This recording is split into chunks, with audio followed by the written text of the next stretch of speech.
Gypsy Rose Blanchard's post-prison transformation has taken a shocking turn.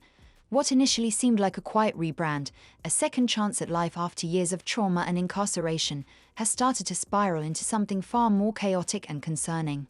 As her time on parole nears its end, Gypsy's public behavior has grown increasingly erratic, aggressive, and unsettling, no longer the soft-spoken, misunderstood figure some fans had embraced, but someone whose actions now suggest deeper issues beneath the surface.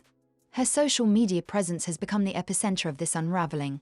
What once felt like harmless attempts at reintegration, sharing moments with her husband, dancing to trending TikToks, trying to build a brand, has turned into something much darker. The content is no longer about self-expression or healing. It's about control, validation, and desperate relevance.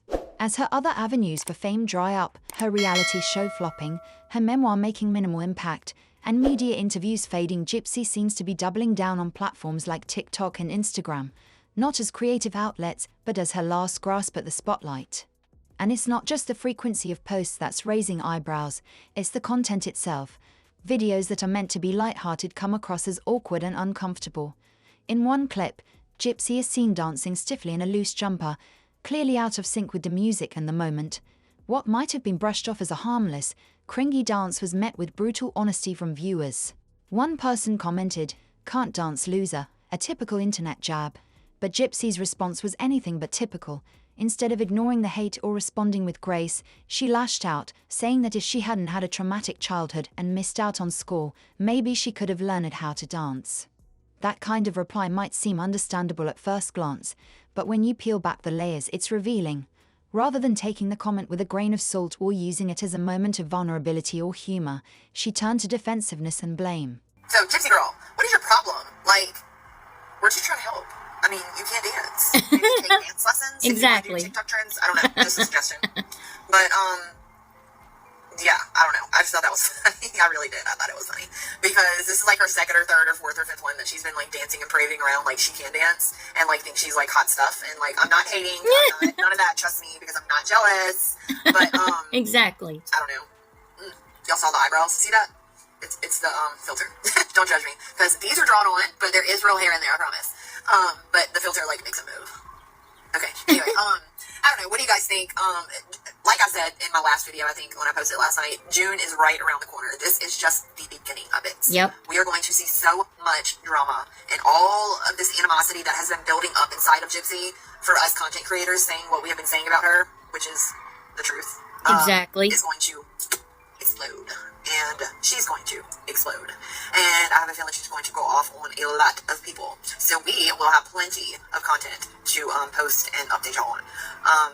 Which honestly is quite entertaining to me. Because her show is not that great. It's kind of boring. So honestly, this kind of stuff is more entertaining than her show. Just my opinion. Gypsy wasn't banned from school. She and her mother actively participated in the lies that kept her isolated. Yes, she was a victim, but she was also part of the deception. At this stage in her life, weaponizing her past instead of working through it is concerning. Trauma isn't an excuse to avoid growth, especially when it's used to silence criticism. This theme of deflection and retaliation continues in more serious ways. Gypsy doesn't just respond to criticism, she fights back, and not always in ethical or legal ways.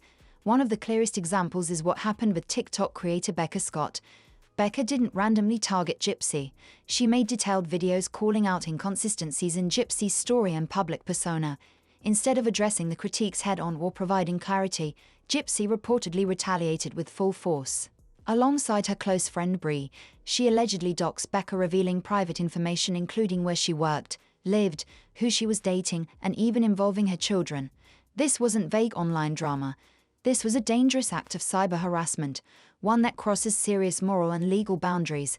And even more troubling, it happened while Gypsy was still on parole, still supposed to be under supervision. People are there's weirdos out there. You're putting children on the internet. What if there's like a pedophile that's obsessed with this person and then finds that, you know what I mean? They're held responsible for that.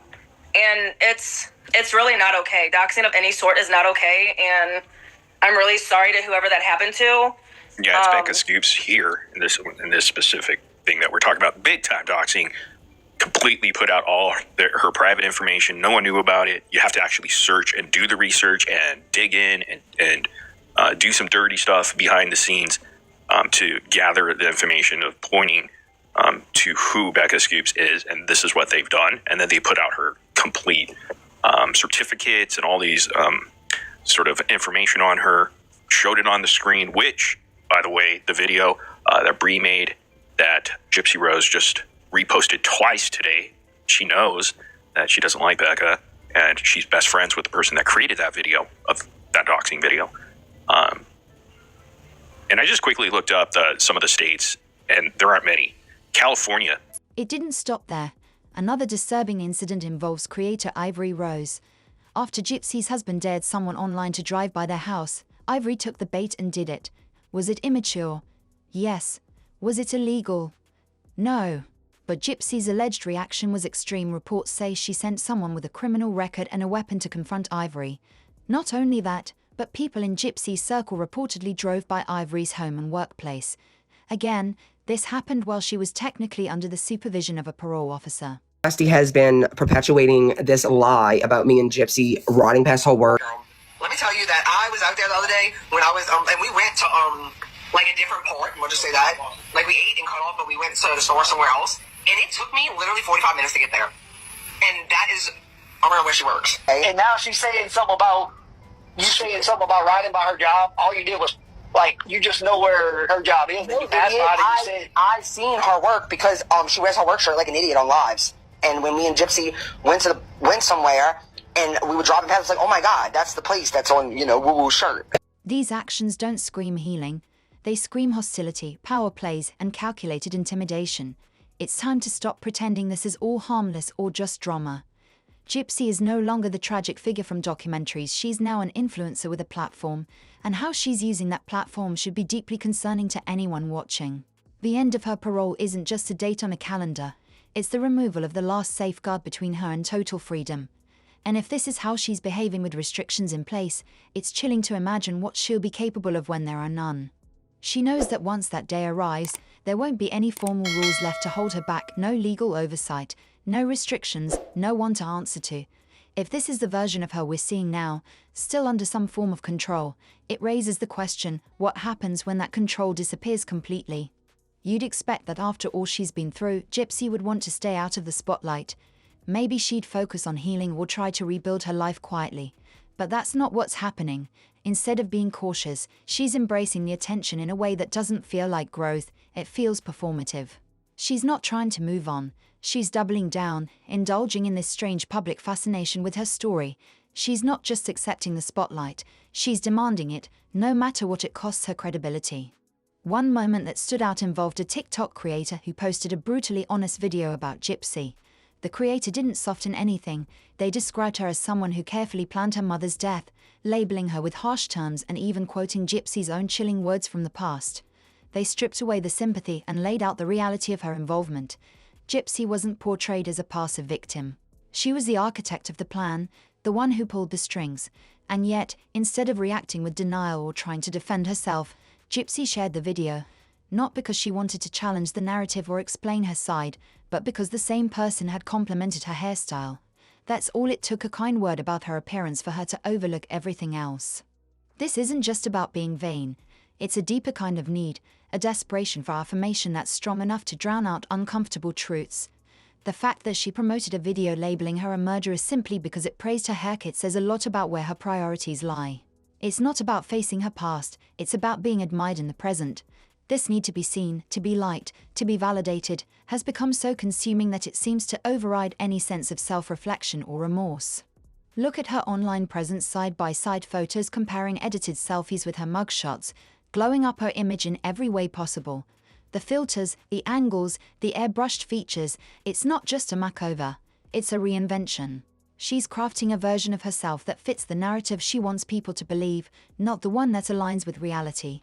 And while wanting to feel beautiful isn't wrong, doing it at the expense of accountability starts to blur the line between confidence and delusion. What's even more unsettling is her habit of shifting blame whenever it suits her. She has an excuse for everything. If she struggles with something, it's someone else's fault, her traumatic childhood, her lack of education, her mother's abuse. And while those experiences are real and tragic, they don't explain away everything. When it comes to her most serious decisions, the ones that led to a violent crime and someone's death, there's silence. She doesn't deny what happened, But she doesn't take real ownership either. It's as if she's banking on the fact that enough time has passed and people will just forget. But the facts haven't changed. The Freedom of Information reports, court documents, and interviews still paint the same picture. Gypsy wasn't just a desperate girl in a bad situation. She was deeply involved in planning and executing the murder. She knew what she was doing, and she used someone with clear intellectual challenges to carry out the act. Nicholas Godijon is still serving a life sentence for doing what she asked him to do, and yet she rarely speaks his name, let alone expresses regret for the role she played in shaping his fate. She's counting down the days to June as if that date marks a clean slate. But it's not just about being off parole. In her mind, it's the beginning of total freedom, freedom from the past, from judgment, from responsibility. She thinks once the legal part is over, she's free to rewrite her story however she wants. And if the way she's been behaving is any sign of what's to come, then people should be paying attention. Because this isn't someone trying to grow or make amends. This is someone waiting to be unleashed, believing she's beyond consequence. When a person repeatedly avoids accountability, constantly shifts blame, and masks manipulation behind charm and curated selfies, we can't just write it off as a phase or social media drama. It's a pattern, and Gypsy has shown us exactly who she is again and again. The question is whether we're willing to see it, or if we'll keep pretending that time alone can fix everything. Because if we do, if we allow ourselves to be lulled into forgetting, then we're not just forgiving, we're giving her permission to continue. She's not just another viral personality trying to chase clout. She's someone with a complicated and dangerous history, a present marked by performative behavior, and a future that could be unpredictable. The closer we get to June, the clearer it becomes that the mask she's been wearing is slipping. Every TikTok, every comment she deletes, every passive-aggressive post, it's all adding up. And when that day of freedom finally arrives, we'll find out exactly who Gypsy Rose is now. Let's just hope the consequences don't come at someone else's expense. If you made it this far, thanks for sticking with me through this deep dive. This story is layered, uncomfortable, and honestly, a little unsettling, but it's important that we keep having these conversations, especially when the internet starts glamorizing real-life tragedy. I want to hear what you think. Do you believe Gypsy has changed? Or is this just the beginning of something darker? Drop your thoughts in the comments, let's talk about it. Don't forget to like this video if you found it eye-opening, subscribe if you want more content like this, and hit the bell so you don't miss what's coming next. Because trust me, this story is far from over. Stay sharp, stay questioning, and I'll see you in the next one.